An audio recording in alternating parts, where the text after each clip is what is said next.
Oy benim meleklerim. Annelerinden 2 dakika çaldık. Sevmek için. Allah'ım ya. Çok tatlı bunlar ya. 4 tane yavrusu var. 2 tanesini çaldık. Sevip geri bırakacağız. Haniymiş benim turuncu kedim? Haniymiş benim çiçeğim? Haniymiş benim patırtıkım? Haniymiş benim bebeğim? Annesini mamayla kandırdık, oyaladık. 2 tane kedisini çaldık. Birazcık mıncıklayıp seveceğiz. Isıracağız, yiyeceğiz. Ondan sonra bırakacağız yerine. Oy benim meleklerim, kuzularım.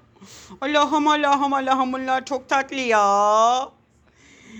Allah ne kadar tatlı güzel yaratmış. Oo benim masum meleklerim.